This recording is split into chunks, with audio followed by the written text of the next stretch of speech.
Kumusta po mga kababayan? Andito na naman si Manong Rayban para po sa isang talakayin. Pag-uusapan na naman po natin ang aking paborito na si Vice Presidente Sara Duterte. Talagang siya ang aking favorite na topic dahil nga po sa mga drama na kanyang pinapakita lately. Yan. Bago po tayo magpatuloy at pag-usapan ang mga kadramahan ni Sara Duterte, gusto ko pong i-shout out kayong lahat sa aking mga tagapanood at tagapakinig sa aking mga videos. Maraming salamat po. Shout out. Sa lahat po ng mga dumadaan sa aking mga videos, sa mga nanonood, maraming salamat. At sa aking mga bagong followers and subscribers, thank you so much. Ganon din po yung mga dati. Maraming salamat. Yan nga, si Sara Duterte ang ating pag-uusapan muli dahil sa lahat ng mga drama na mga nangyayari sa ating bayan. Ang latest nga pong kadramahan na ginawa niya ay yung kanyang pagbisita sa 39th anniversary ng Kingdom of Jesus Christ. Yan, at nagdrama na naman siya. Ipinakita niya na siya ay napaka-concern sa mga tao ng KOJC. Ganun daw po siya ka-supportive sa kanila. Alam mo, BP Sara, nung may bagyong Karina, hindi ka nagpakita, lumayas ka ng bansa. Pero ngayon, parang gusto mong bumawi, pinapakita mong very supportive ka sa mga tauhan, mga alagad ni Kibuloy. Mga kababayan, sobrang kadramahan. Sobra pong kadramahan yan. Dapat umakto kang professional. Hindi ka dapat onion-skinned. Madaling mabanas. Madaling mapikon. Well, that is expected dahil isa kang public servant. You're always under public scrutiny dahil nakikita ang lahat ng galaw mo. Tinututukan ng taong bayan kaya dapat maging maingat tayo pag tayo ay isang public servant. So wag maging onion-skinned, Madam Bepe, dahil partiyan ng trabaho. Alam niyo mga kababayan, hindi po niya mapaliwanag yung kanyang budget noong nakaraan. Kung paano niya ginasta, saan napunta, at meron pang disallowance na ilang milyon yon, 73 million, na pinababalik sa kanya. Alam niyo po, violation po yung mga yan sa COA. Pero matigas ang ulo dahil nasanay nung panahon ng kanyang ama. Hindi tama ang kanyang pag-dispose ng pera ng bayan. Kaya ngayon, higpitan po siya na mga kongresista sa budget hearing, sa budget deliberation. At yan nga, nagpapalabas na naman siya ng mga pautot na mga palibro-libro na yan. At sumikat nga siya dahil kay Loro at Quago. Ang taong bayan ay they are making fun of her. Dahil nga po sa kanyang mga inaasal sa publiko, pinapakita niya po ang kanyang pag-uugali. Pero you know what, on the other hand, okay lang, maganda pong malaman po natin ang kanyang true colors para malinis, madali lang po magdesisyon sa 2028. So yan, balikan po natin ang kanyang budget na hindi niya mapaliwanag ang paggasta sa 125 million pesos confidential funds in 11 short days. Hindi niya po yan maipaliwanag. Kaya ang tingin ng masang Pilipino, ito ay nabulsa. Graft and corruption, yan po ang tingin nila. Dahil hindi niya po mapaliwanag kung saan nga po yan napunta. By the way, mga kababayan, dahil ito po ay isang maugong na balita, ito po ay isang, maraming mga alingas-ngas. Yan nga po eh. May alingas-ngas na may grupong nagpaplanong i-impeach itong Vice President ng Pilipinas. May grupo, pero you know what mga kaibigan, hindi na po mahalaga kung sino yung mga yan. Kung may grupong planning to file an impeachment charge against the Vice President. Hindi na po mahalaga kung sino. Ang mahalaga po dyan kung meron nga bang pruweba, meron nga po bang grounds for impeachable offense against the Vice President. Pero nakikita po natin na maliwanag po na merong nga grounds for impeachment. Yan ang maliwanag dyan. Mga kababayan, gusto ko lang pong basahin sa inyo ang impeachable offenses ng isang public servant. So kabilang na po dito, pasok po dito ang Vice President. And what are these impeachable offenses?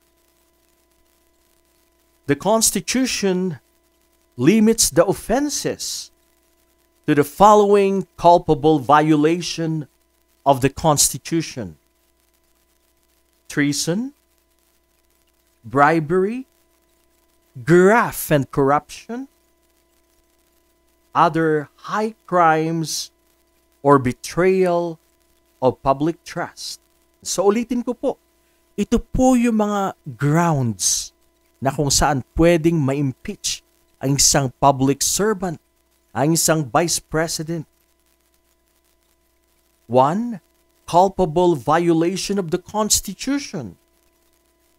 2. Treason. 3. Bribery. 4. Graft and corruption. And other high crimes or betrayal of public trust. Mga kaibigan, sa mga nakikita po natin ngayon, meron pong napakalakas na ebidensya, isa pong ground, actually grounds, hindi lang po iisang laban kay Sara Duterte, na pwede po siyang ma-impeach. Ito ay hindi pamumulitika dahil ito nga ay nangyari. Nakita po natin na hindi niya maipaliwanag kung saan niya ginamit ang people's money, ang taxpayers' money, hindi niya po maipaliwanag. Para po sa kanya, napakadali lang ang mag-spend ng pera na hindi naman sa kanya. Hindi naman niya pinaghirapan. Pinaghirapan niyan ng mga working Filipinos, na mga taong nagtatrabaho, mga mamamayan. At sa kanya, parang wala lang. She is not very careful in using the people's money. Isa po yan sa malaking ground para po siya ay sampahan ng kaso para ma-impeach.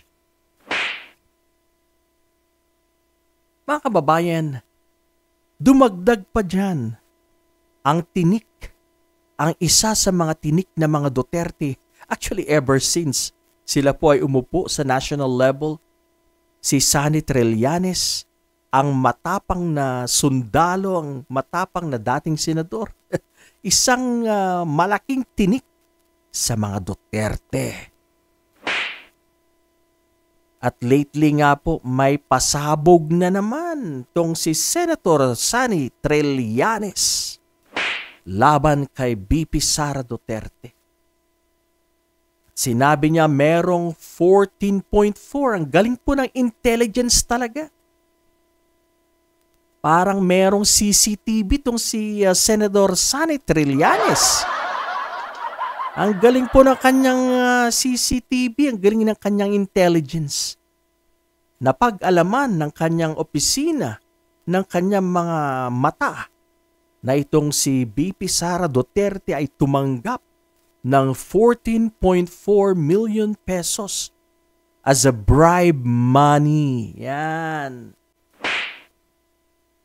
Galing po sa associate of Michael Yang. Kilala po natin kung sino si Michael Yang. Alam naman po natin na involved po yan sa mga pinagbabawal na gamot, sa mga illegal trades. Yan po. At ito ay may tuturing na isa na namang ground para maaring sampahan ng impeachment ang ating Vice Presidente.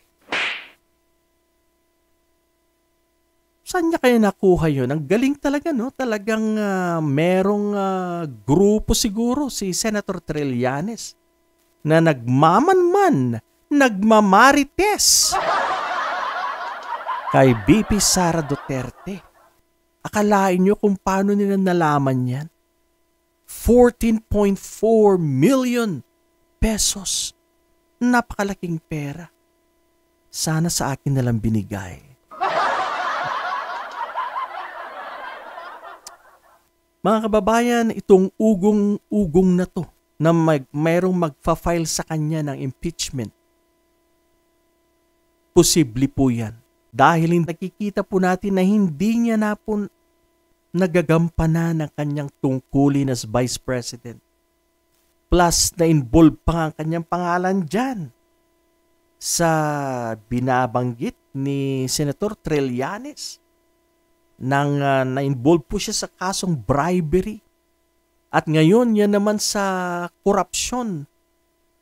Graft and corruption sa pera po, sa confidential funds. Nako, siguradong aburido at stress na naman si VP Sara. Masakit po yan sa bangs. Kagaya din po ito ni Senator Bato de la Rosa siguro na hindi na makatulog at nag-aalala sa mga kasong ihahain laban sa kanya. Yan po mga kababayan. Mga kababayan, lately po, talagang parang wala na po sa sarili ang ating Vice Presidente.